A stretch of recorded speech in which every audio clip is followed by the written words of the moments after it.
Join me in welcoming Daniel Tellalian.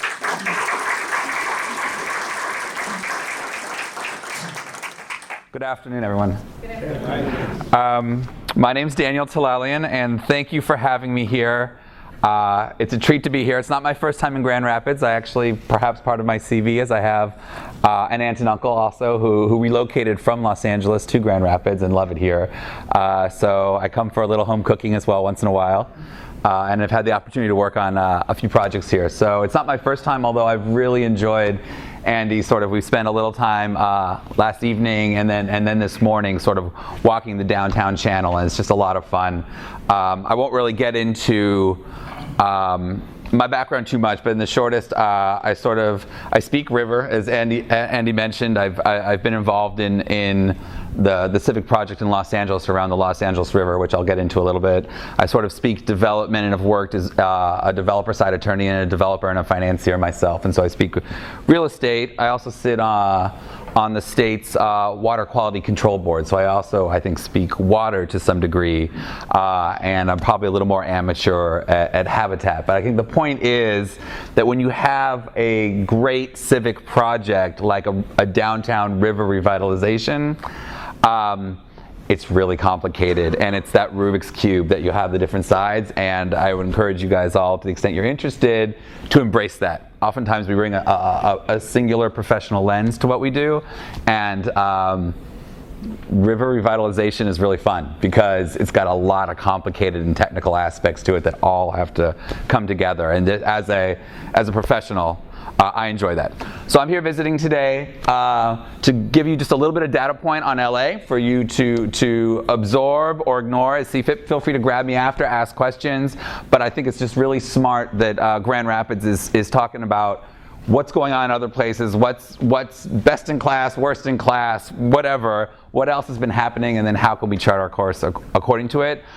Many of us, to some degree, LA, say we know what's right, we got this down, and then proceed to make an incredible portfolio of mistakes. And so hopefully others can enjoy that. Let's start with the basics.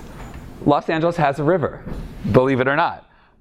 Most people don't know that. When we started our work, about 1% of Los Angeles was aware and had a positive view of the river. So we had a awareness issue from starters, but believe it or not, Los Angeles was founded on a river because you can't drink salt water.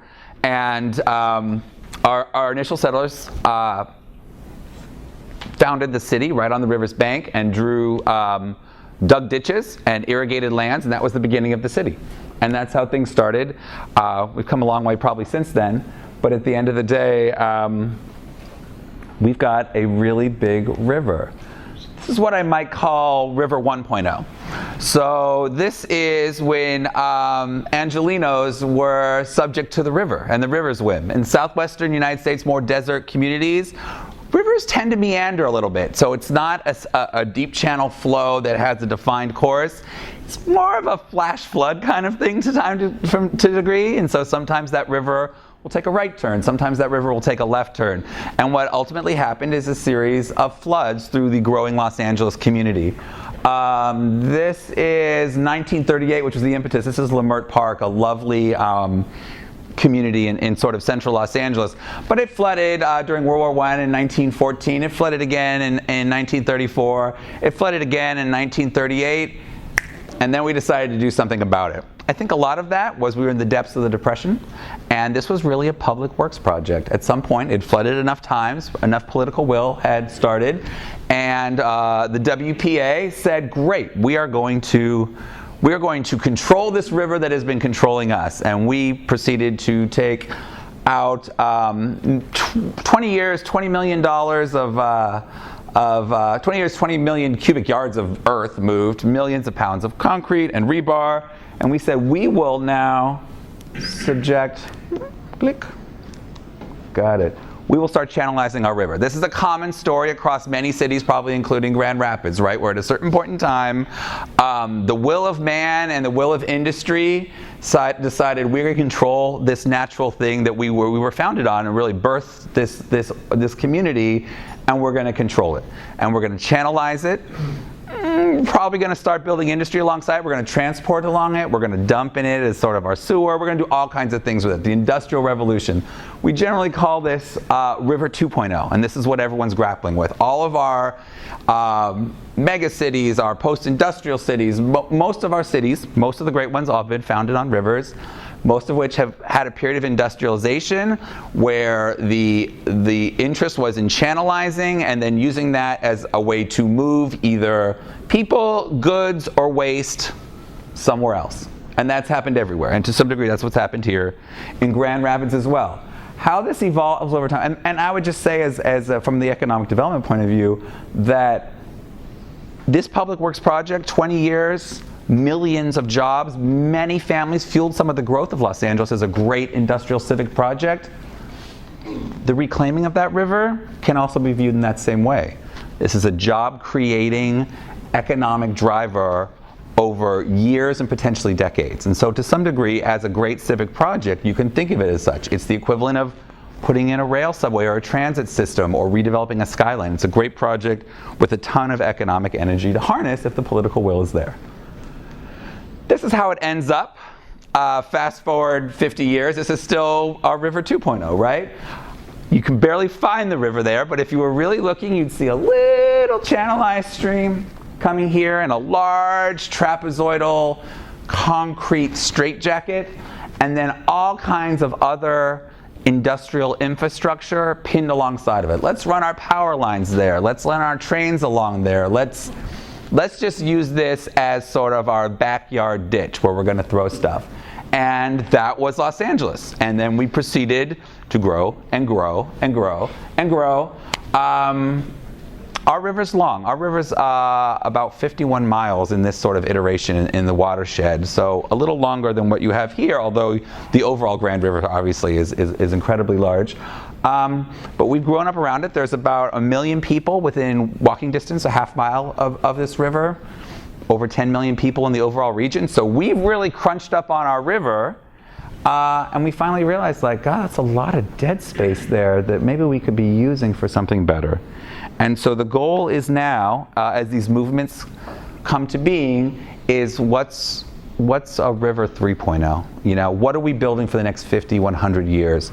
We now have proven that we could be subjugated by nature. We've proven we can subjugate nature. Can we now work in partnership, potentially with nature for something? We have the engineering, we have the technology. Do we have the political will and the enlightened attitude to actually make this a 21st century concept and something that can become the Grand Park, the premier recreational area, the non-motorized route through your city when you don't want to be in a car?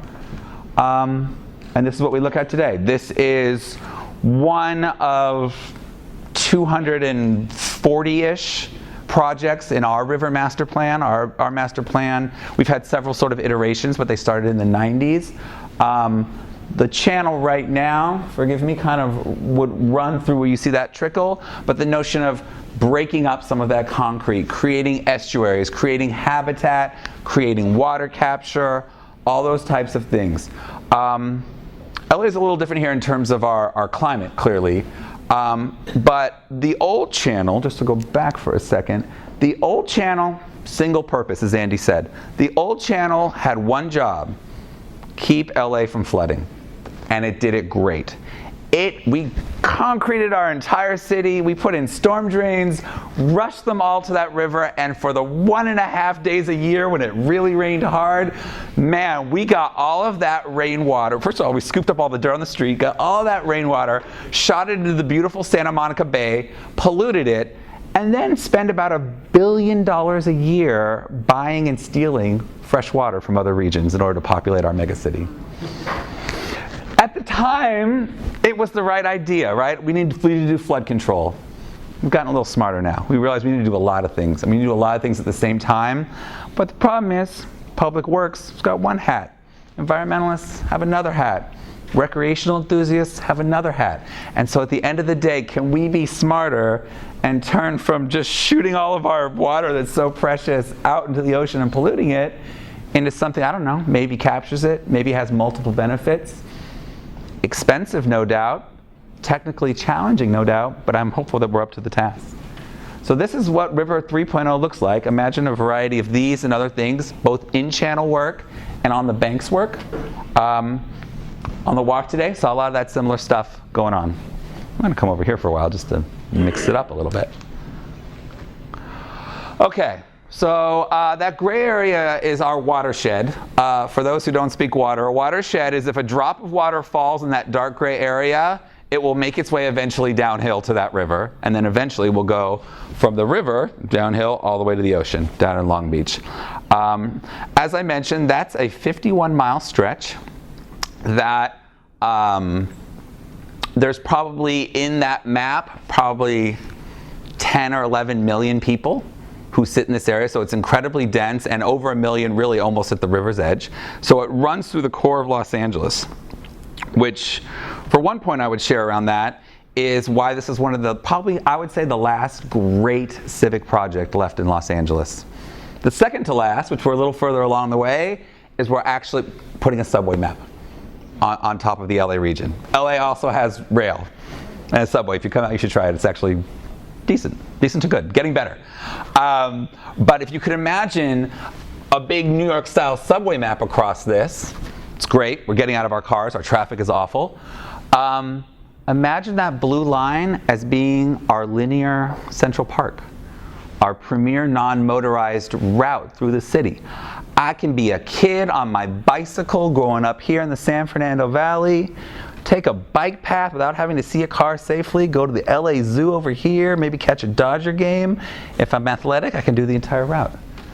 It's an amazing experience in a gridlocked city, choked with smog, where we have a new generation of folks, including millennials, who've got zero interest in buying cars. They barely have an interest in working, but at the end of the day,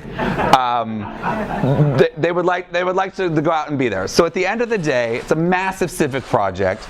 You can imagine with the number of people and the dollars we're talking about, the level of interests that are involved and the costs that are involved.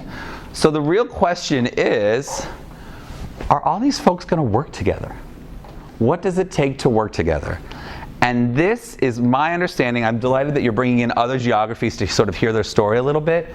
I've yet to see a river revitalization project that does not have a conflicted and messy stakeholder process in what's going on. That probably is a given. So welcome to the crowd. At the end of the day, there are just too many important things going on in a river that's running through the center of a major metropolis to not have a ton of people interested with valid interests, but probably their own lens or their own incentive structure. And so the question is, how can you bring those folks together? I just threw up some here. We could do many, and you could probably fit folks into this. But you're going to have landowners, public sector landowners, private sector landowners. You're going to have communities, long-standing communities who may be clamoring for change, resistant to change, looking for more equitable distribution of resources. You have nonprofits who want Whitewater Rapids, who want job creation, who want environmental restoration. They have their pieces. You have the public sector who's trying to keep you safe, trying to keep out of lawsuits, trying to build economic development. All these are valid lenses, but they geographically will all overlap on the river. And so this is why it's complicated, this is why it doesn't happen organically, and why it's long and expensive and difficult. But my pitch to you would be it's worth it. At the end of the day, there's almost, if you get it right, or close to right, there's really nothing as lasting and transformative to a city than taking the river upon which it's founded and turning it into a 21st century amenity that's going to last 100, 200 years. So I'd say it's worth the brain damage, but folks got to figure out how to work together, agree on a vision that's not one person, it's not a winner and loser vision, it's a big tent vision with broad community participation. I think you guys have got a real good master planning document, and you've got some of that high level vision. Now might be time to drill down a little bit, right? What kind of specific planning, what kind of governance structures, who's paying, who's holding the money, who's deciding what's good, who's deciding that. It's real questions, and as people have their jobs, their missions, their passions, there's going to be a lot of different answers in this room, but folks have to come together around that and say we've got a vision and we can bring this together. So one of the hardest things to figure out is will and how will folks work together. And just accept, like, we're not all in the same boat, but that doesn't mean we can't all buy into the vision. Andy asked me to do a little around lessons learned. This is one project that I was involved with. Some of my gray hair and wrinkles are involved with this one. This is it's a bridge. So it's in some ways analogous maybe to the Whitewater project. It's an in-channel project. It's the first cable stay or suspension bridge in Los Angeles. So it's iconic. It's essentially planting a flag in the middle of the river and saying, we're here, we're not to be ignored. Remember, we have an awareness problem. I'll digress just for a second. So I had to learn a lot about bridges. I didn't know anything about bridges before I started like River World. So bridges are generally classified by how they stand up, how the deck is held up. So a truss bridge, like you have some here, holds it up from the bottom. An arch bridge kind of falls in on itself and holds itself up that way. A cable stay plants a mast and has cables that holds the deck up from above. This is a cable stay bridge. Multi-benefit. Who goes across that bridge? On this side is Griffith Park. Griffith Park is the largest urban park, I think, in the US. Very large horse trails, hiking trails, camping, zoo, everything in there, right in the middle of Los Angeles. On the other side, residential community, including equestrians, Hollywood creatives, hipsters, a little of everything. This bridge is a pedestrian, bicyclist, equestrian bridge. No cars, but lots of multimodal transportation to connect this incredible regional asset, the park, with the neighborhoods and beyond. It's beautiful, it's over-designed. It's sort of like, we call it like a Calatrava light, sort of. Calatrava makes fancy bridges in Europe. But it was intended to be more iconic in nature than utilitarian in order to make that statement. It was initially privately, philanthropically funded. Went to a civic leader, said, hey, this would be amazing, be great for the city. It's one of the 240 projects in our master plan. City has been unable to pull this off and find the funding for it for 15 years now. I think someone else can go up, take up to the plate and take a swing. Let's do it. So that guy said, great, I love it. It's a great idea, love the river, love the idea. Wrote a check. Started the permitting process. For anyone involved, I don't know if we have any of the Whitewater folks in the room? Okay, cool, so great. So as you're aware, permitting within the channel is a lot of fun. And I mean that in the most sarcastic way possible.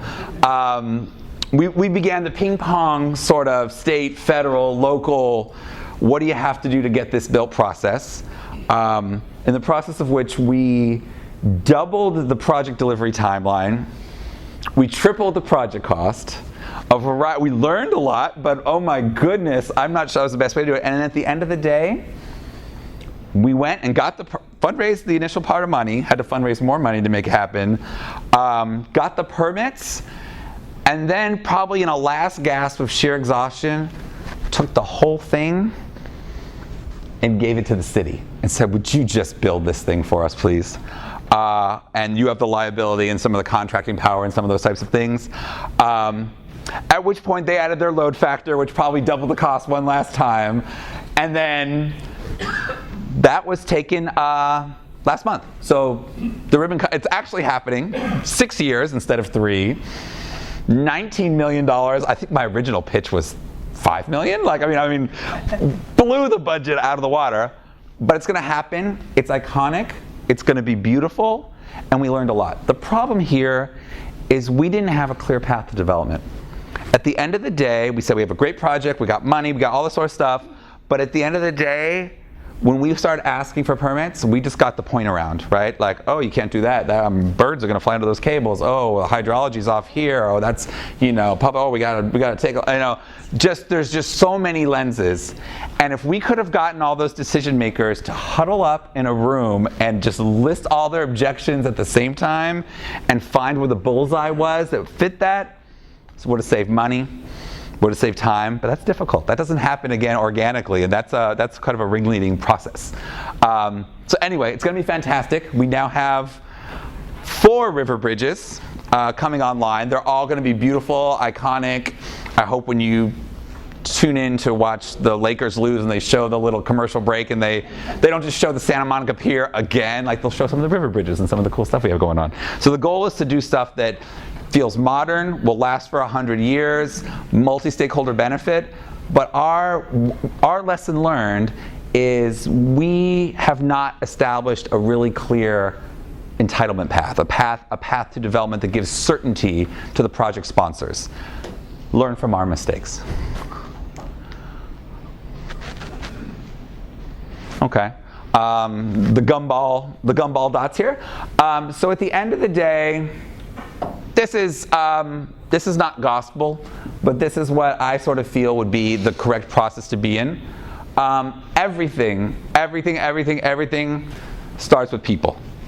At the end of the day, this is for people, this is about people, and without popular support, broad-based, equitable popular support, it's not going to happen, or it's going to happen at a low level.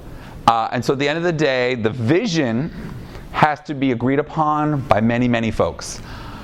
Read some of the master planning documents a lot. I think a lot of this, you guys have put in the hard work here.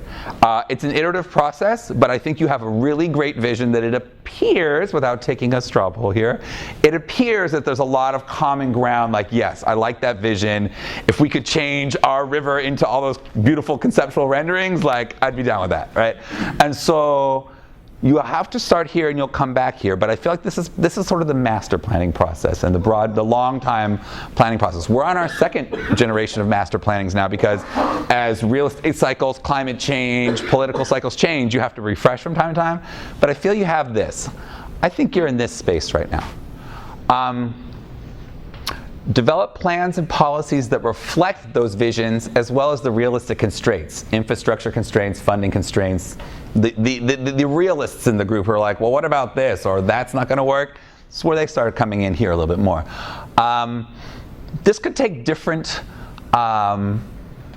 forms, but some of the things, for example, you might want to consider is if a master plan document is a larger conceptual planning document, specific plans, and I'm getting a little planning terminology, specific plans might be more specific granular details that are still adopted and put into your zoning, but are for your opportunity sites. You've got a number of really great opportunity sites here. You may want to define what is the massing, what is the use, what is the open space requirement, what is the community benefit requirements, what do we need into that?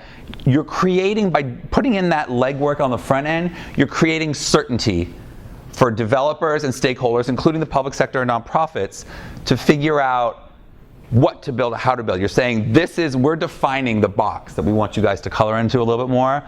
And you can do that, and you can bake in some of the overarching constraints that, if not, when you keep on going around the loop of the regulatory agencies trying to get your permits, you can bake in some of that stuff and get their approval in advance. So that eases the permitting process.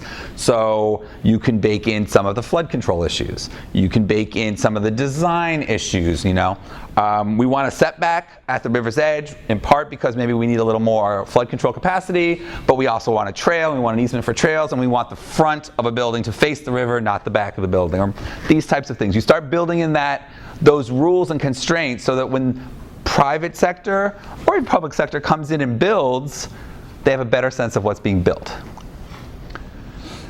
Those navigable rules are important for that path to development. I would say also, learn from our mistakes.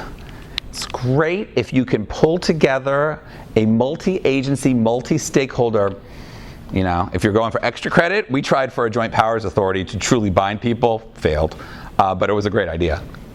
But let's call it a committee where the head of county public, and I'm making up the names of the titles, so forgive me if I'm wrong, but county public works, city public works, Army Corps of Engineers, the various folks who will have a say on any given river project, that they will they will come together and review a project at the same table and say, this is why it's not going to work for my hat. This is where, and that all comes together at one point, and they can come together and say, this is how a project like this would work. And then they can point fingers at each other and say, who's gonna operate and maintain that for the next 10 or 20 years? And let's have that conversation. And as opposed to, if you get them sequentially, it's almost a never-ending loop from time to time. So to the extent you can create permitting certainty, you speed the process along in terms of projects, you lower the cost, you have a better chance of success. If not, your 10 to 20 year project becomes a 50 to 100 year project. And you grind it out slowly with the passion of individuals who kind of burn out over time, and it can be tough. And so to the extent that the stakeholder community can find that path of development, it's really important. Fundraising, I've heard you guys are doing great with fundraising. This will be so inordinately expensive, just get used to that. At the end of the day, you're talking millions. At some point, you'll start talking billions. I mean, we're at a couple billion raised, and we have just, I don't know, dozens, hundreds of billions of dollars more to go. Like, it's fascinating how these big projects over time happen. Raise money, but also raise the right kind of money. There's money. There's unrestricted, completely unrestricted monies. There's slightly restricted monies. There's highly restricted monies. Bringing that together is really important. You can really pervert the version and the projects and the outcome if you let the money determine the project. Got to stay true to your vision. Let the project seek the correct kind of money, even if you have to say no to certain types of money. Some of the monies that we forget to talk about a lot that are really some of the most important are operations and maintenance. We all get excited about project costs. It's easy to fundraise, let's build a bridge. Like, this is beautiful, why would you not want this? Who wants to take care of it for 10 years? Who wants to scoop the horse poo when they're going across? Who wants to, paint the thing when it gets tagged? All that sort of stuff. That's very real. Build that in. That can be through public finance mechanisms like assessment districts. That could be, you've got a lot of nice infrastructure in place for public finance, and I think you have a strong philanthropic community, so I think you got options here, but start thinking about different types of buckets of money. And what you need for what types of projects, and then what kind of vehicles you need to collect that. Who's going to hold the money? Maybe there's different types of folks who are going to hold money. So to digress for a second, our initial planning had a governance of 3 different bodies. One was the River Corporation, which was sort of what I was involved in, which what I'd say is public mission, but entrepreneurial culture. We're here to take down land opportunistically, do pre-development on projects, look at potentially being developer on small projects if necessary, advocacy. We're the deal makers. We're out there finding things to do. We got created. We've done some good stuff, and there's some good projects of ours in the pipeline. Took longer, was more expensive, all that good stuff. But that sort of has worked pretty well. I see a version of Grand Rapids Whitewater and DGRI, I gotta say that quick a lot of times to get it right, DGRI, have some of that culture and some of that momentum going forward. There may all be other organizations as well.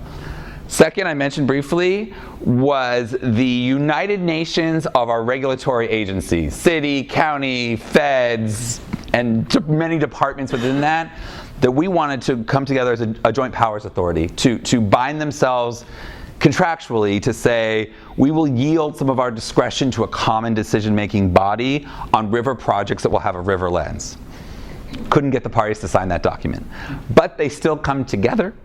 They come together in something we call, it's amusing to even say it, the River Cooperation Committee, no irony, that does come together, and they review projects, and they'll tell you why it won't work, or what they like and what they don't like, and they will put a stamp of approval, and with that stamp of approval, non-binding, you can then run the gauntlet of all the agencies and say, hey, the River Committee said this was going to work, why won't it work now? And that's helpful to some degree.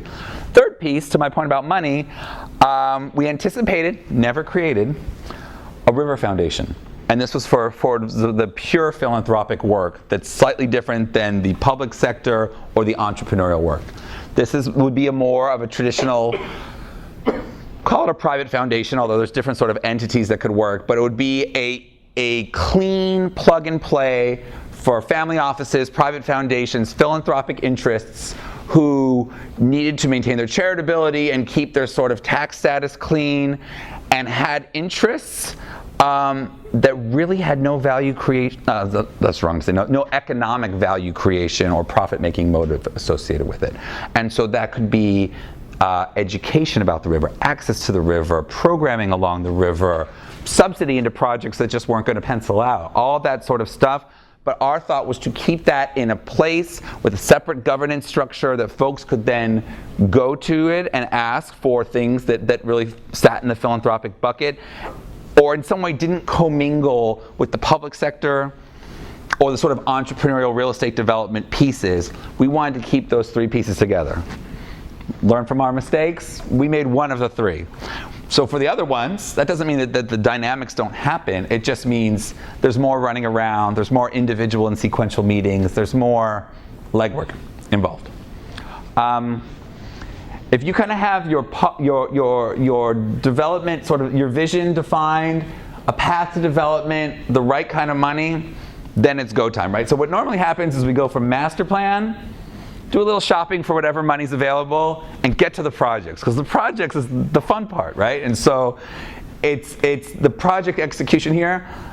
These pieces of work, which can happen concurrently with projects, but these pieces of work speed up the projects and decrease the cost of the projects going on. And so, but after all that happens, then you go and you build. And the build cycle is very long, especially in the channel, but even outside. This is something that happens over decades, but if you do it right, you're kind of building it for centuries. And so you have to understand the timing, that there's going to be a level of urgency and entrepreneurship to what's happening, but then also there has to be a lot of lasting endurance for a great civic project to truly happen. And then, just circling back here, you need to occasionally come back through this loop again. What's working, what's not, what do we mess up? Are there new players, are there new conditions? You know, has politics changed? Has climate changed? Has the economic development priorities changed? All that sort of stuff. So there's a little bit of a feedback loop here. But I would say yellow, orange, green is where, to the extent that the civic leaders here are coming together and saying, how are we going to govern ourselves and how are we going to do this? Consider spending a little time there. I don't even know if I have any other slides. Measurement. How do we hold ourselves accountable? So something we did for multiple reasons was we created a multi-benefit index, because we were tired of people saying you have to do this project because it'll create jobs, or you have to do this project because it will save the red-legged frog, or you'll have to do this project because it will capture water in a desert. Those are good. All of this is going to be ridiculously expensive, so at the end of the day, you want to hit multiple benefits with the same project. High design, high environmental integrity, pushing the economic benefit into Grand Rapids and especially its most vulnerable communities. Whatever the sort of benefits are, make them, and to some degree put them out there in the public realm and measure them. So this is something else that we started. We never really executed and killed it, but the idea was strong, where we would have a number of buckets about what it would take, what a proper LA River would deliver societally to the LA region. And then let's create metrics and let's measure those and make them open source and put them out on the web and let everyone see how we're doing. Not just metrics like jobs created, miles of trails, those things will be counted pretty much. But like, are we improving the health of the population? Are we improving the health of the planet? Are people, have we activated this region? Have we place made? Have we done those types of things? And so the notion of an index or something that reminds everyone on a regular basis, this is not a cost-effective way to do single benefit, single use projects. I realize that many of us, if I'm a private developer on private land, I have very private interests and very private metrics that I'm trying to meet, keeping it real. If I'm the head of the parks department and I'm on public land, I'm trying to build a park, right? And so that's all great, but this has to be multi-benefit, multi-dimensional projects, right? So yes, we can build a park, but why don't we put some enterprise on there? Can we have a snack stand? Can we have a bike rental? Can we be sustainable? Can we do water capture in a way that hasn't? Or maybe it's for flood control. All those, can we bring in youth? So multiple benefit projects is, I think, really where you need to go. And then to some degree, if you can hold yourself accountable by creating some metrics that are broad enough, I think can be helpful in thinking about keeping yourselves honest and then reporting back to the community about what are we doing? How are we making Grand Rapids a better place? So a couple little takeaways here. That's a lot of text. But I'd say stakeholders matter and their participation is essential. I think you've done some good work there, but this is always the top of the pyramid. This is always the most important thing to happen. But at the end of the day, after that vision has been broadly solicited and bought into, somebody's got to be in charge. There's got to be an agency, a multi-stakeholder body, a governance structure. Projects need to come somewhere, not 10 places, one place for review and approval. Money, for the most part, maybe with a philanthropic foundation on the side being one option that we explored, should go probably one place, as opposed to like, we're going to keep a roll of quarters in a bunch of different places and then we'll just call for it all when the project comes. Well, when that project is over budget and when there's cash constraints or the economy turns in a couple years, whatever, that gets a little difficult. So you might want to consider, is there a one proper place to put project money? And then there's that decision maker. That decision maker should not be a person. They should provide, it should be a body, multi-stakeholder body, and it should provide a level of certainty in the development process. I think that will save you a lot of time. I talked a little bit about funding and the notion that get the right funding for the right uses. The expedient funding can become more expensive and delay your project substantially, so maybe think about, to some degree, the types of buckets you need and go after them. I mean, I think you've got some good, assessment and public finance tools in place already. We toyed with the sales tax. We decided to do a sales tax not for the river, but instead for our public transit system, which has been great and has been another incredible civic project and economic engine. But that has left, and our redevelopment law was pulled in California, so we have less toolbox than you guys have here. You guys have some good toolboxes. You have a philanthropic community, but I think you need to start coalescing some of that and get the right money into the right projects. Get out of single benefit. Think about multi-benefit. And then 4 here is really about equity. At the end of the day, in great civic projects, people who are or view themselves as great civic leaders will become the alphas. And this isn't about singular interests or certain bodies. It's really got to be pushed out more widely. At the end of the day, if this is going to be, and I'll be a little grandiose, if this is going to be the single greatest thing that happens in Grand Rapids in the next 50 years, it's really got to be for everybody. It's got to be the place where everyone goes, everyone wants to be, the pride of the city. It's got to be that public works project like channelizing the LA River was, where you say, God, we spent a lot of money, but we churned that back into our community and our people, and I don't even know how many families were supported off the redevelopment of our river. It's really important. And it's got to be a place where people come together. I mean, this is sort of the argument with the LA, but I'll say the New York subway, right? Is that people who ride the subway just interact with people who otherwise they might not bump into every day in their living rooms or in their school districts. The riverfront can and should be that kind of place as well. So it's a place for everyone, and for the effort, it's got to really be a very inclusive thing, and that takes a certain level of intentionality, because when you're talking about, museums and convention centers and big civic projects, my first co-chair at the River Corp was like Harry Chandler of the Chandler family, who's like one of our founding families out in LA. And it was great, and he was cool. It was cool to go to his house and look through like the photo albums. At the end of the day, I was like, it's not about the Chandlers, and it's about all these communities and who's going to benefit from this. And so we ask ourselves, who benefits, who wins and loses from these decisions, and we're very intentional about what we do there. I'm going to leave it there. I think. I'll leave it there, and happy to field questions. I have cards. I have lots of mistakes and a lot of granular stories that I won't bore you with, but I wanted to thank you for your time.